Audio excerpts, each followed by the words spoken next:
দেখো, আমরা second order differential equation solve করা শিখেছি।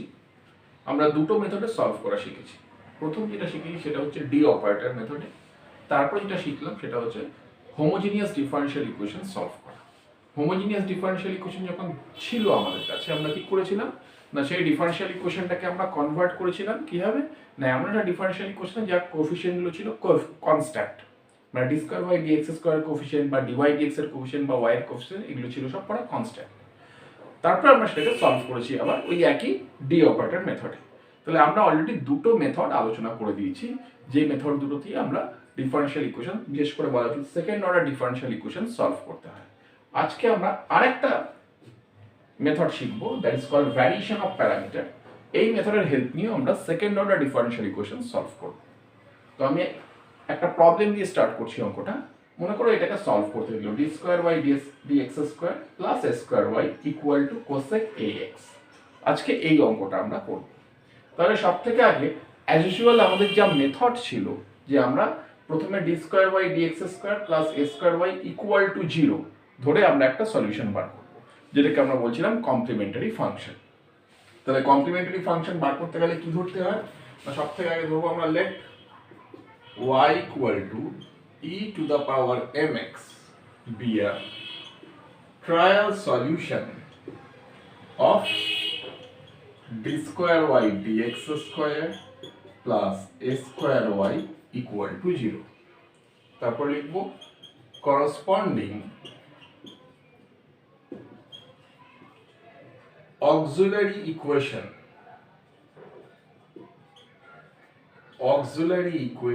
is auxiliary equation নিয়ম কি বলেছিলাম না, যেখানে দুবার ডেরিভেটিভ হবে সেখানে m স্কয়ার, আর যেখানে একবার ডেরিভেটিভ হয় সেখানে m, আর যেখানে ডেরিভেটিভ হয়ই না মানে বেসিক্যালি y যদি থাকে তাহলে y এর কোএফিশিয়েন্ট। তাহলে d square y dx square একবার ডেরিভেটিভ, তাহলে শুধু এটার সঙ্গে কি মাল্টিপ্লাই হয়ে আছে 1, তাহলে 1 ইনটু m স্কয়ার মানে শুধু m স্কয়ার, dy dx নেই তাহলে তার কোএফিশিয়েন্ট 0, তাহলে 0 ইনটু m, আর যেখানে y আছে তার জায়গায় আসছে m স্কয়ার y এর কোএফিশিয়েন্ট। তাহলে এটাকে সলভ করলে আমরা পাবো m equal to plus minus i a, imaginary আসছে। তাহলে ইমাজিনারি যখন রুট হয়, যখন m1 আর m2 ইমাজিনারি হয়, তখন আমরা cf যেটা করেছিলাম, তো প্লাস মাইনাস i a কে এইভাবে লেখা উচিত 0 প্লাস মাইনাস i a। তাহলে cf টা কি হবে e to the power 0 into x c1 cos ax plus c2 sin ax, যেখানে c1 c2 কি ছিল না, আরবিটারি কনস্ট্যান্ট। তো এটাকে আমরা শুধুমাত্র লিখতে পারি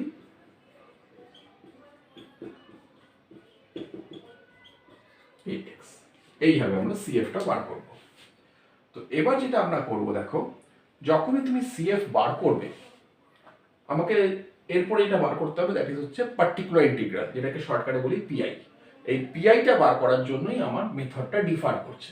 এবারে আমরা যে পার্টিকুলার ইন্টিগ্রালটা বার করব সেটা হচ্ছে কার হেল্প নিয়ে না, with the help of variation of parameter.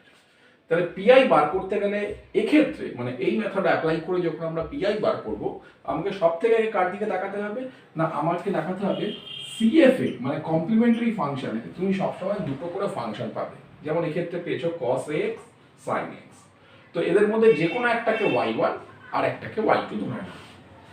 Late y1 equal to cos ax, y2 equal to sin x। এটা ধরে নেওয়ার পর আমরা একটা ডিটারমিনেন্ট বার করব, যেটাকে বলা হয় রনস্কিয়ান ডিটারমিনেন্ট। রনস্কিয়ান ডিটারমিনেন্টটা w দিয়ে লেখা হয় ব্র্যাকেটে y1, y2। ডিটারমিনেন্টটা কি না, y1 y2 y1 dash y2 dash. তাহলে y1 টা কত ছিল না cos x, y2 কত ছিল sin x, y1 ড্যাশ মানে cos x এর ডেরিভেটিভ, আর y2 ড্যাশ মানে হচ্ছে, তাহলে যদি আমরা ক্রস মাল্টিপ্লাই করি ফাইনালি দেখো a cos square x plus a sin square x, তার মানে ইকুয়াল টু কত আসছে না a, সেটা হচ্ছে নট ইকুয়াল টু 0, পাশে লিখে দেবে ইকুয়াল টু a, নিচে পাতার পাশে লিখবো নট ইকুয়াল টু 0। সব সময় দেখবে তোমরা যত অঙ্ক করবে ভ্যারিয়েশন অফ প্যারামিটারে, রনস্কিয়ান করে যে ডিটারমিনেন্টটা বার করছো সেটা কিন্তু কখনোই শূন্য আসবে না, ওটা অলওয়েজ কি আসবে না নন জিরো টার্ম আসবে। তখন আমরা বলবো না cos x আর sin x, তার বেসিক্যালি y1 আর y2 টা কি না লিনিয়ারলি ইন্ডিপেন্ডেন্ট। তাহলে লিখবো দেন y1 y2 আর linearly independent. Then y1 y2 are linearly independent। আগে এটা কিন্তু করে দেখাতে হবে যে ইন্ডিপেন্ডেন্ট হলেই আমরা ভ্যারিয়েশন অফ প্যারামিটারটা অ্যাপ্লাই করতে পারি। তাহলে এবার আমার কাজ হচ্ছে পিআই মানে পার্টিকুলার ইন্টিগ্রালটা বার করা। তাহলে পিআইটা আমরা কি ধরবো, let P I equal to yp equal to v1 y1 plus v2 y2, যেখানে v1 y1 টা কত ছিল না cos x plus v2 sin x। এখানে দেখো আননোন টার্ম হচ্ছে v1 v2, এই v1 v2 টা কি না ফাংশন অফ x অবশ্যই।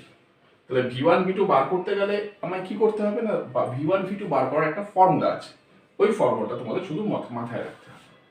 তাই দেখো hair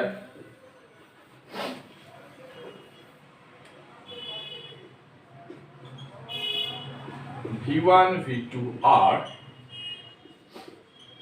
function of x determined by কি না v1 equal to ফর্মুলা লিখে রাখো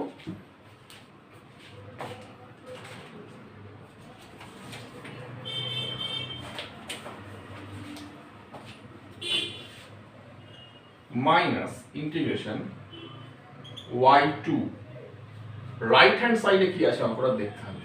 অঙ্কটা আমাদের কি ছিল দেখো, আমাদের অঙ্কটা ছিল, আমি একটু লিখছি এখানে d square y dx square plus a square y equal to cosec ax ছিল। রাইট হ্যান্ড সাইডে কি ছিল না কোসেক x, তাহলে মাইনাস y2, অ্যাকচুয়াল ফর্মুলা হচ্ছে আমি r লিখছি, r মানে যে রাইট হ্যান্ড সাইডে যেটা আছে by Wronskian determinant that is w। আর v2 টা কি ছিল না v2 হবে integration y1 r by w। এবার এটা মাইনাস ছিল, এটা কিন্তু প্লাস হবে, পাশে লিখে রাখো where r ইকুয়াল টু কি না অঙ্কটা রাইট হ্যান্ড সাইডে যে ফাংশনটা দেওয়া আছে কি ছিল কোসেক ax, কোসেক ax। এইটা হচ্ছে কাজ। তাহলে আমার যেটা এবার কাজ হবে v1 আর v2 টাকে সলভ করে বার করা। তাহলে 1 বাই 1 ভ্যালুটা বসিয়ে দিই, y1 ধরেছিলাম cos x আর y2 ধরেছিলাম sin x। তাহলে v1 equal to minus y2, y2 মানে কত sin x, r মানে কত cosec x,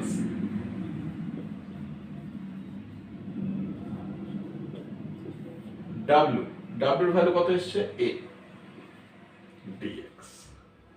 তাহলে ফাইনালি কি আসছে দেখো sin x cosec x কেটে যাচ্ছে, minus 1 by a integration dx। তাহলে ফাইনালি আসলো মাইনাস x বাই a। একই রকম ভাবে আমরা v2 বার করব। v2 টা কি লিখব y1 r, y1 কত ছিল cos x, r কি ছিল cosec x বাই w মানে a। তাহলে ফাইনালি কত আসছে 1 বাই a ইন্টিগ্রেশন কোসেক মানে সাইন হয়ে নিচে চলে আসছে কোসেকটা, তাহলে উপরে cos নিচে সাইন মানে হচ্ছে cot ax dx। তাহলে cot ax এর ইন্টিগ্রেশন করলে কি দাঁড়াবে cot x, cot এর হয় log of sin x, তো a আছে বলে একটা বাইরে 1 বাই a চলে আসলো, log of sin ax। তো ফাইনালি এটা আসছে 1 by a square log of sin ax। তাহলে v2 বেরিয়ে গেল, v1 বেরিয়ে গেল। তাহলে pi টা কত হয়ে যাচ্ছে v1 cos x plus v2 sin x। v1 টা কি ছিল মাইনাস x বাই a, আমি একটু নিচের থেকে লিখি pi equal to yp v1 cos x, v1 টা মানে কত ছিল minus x by a cos x plus v2 y2, v2 টা কত ছিল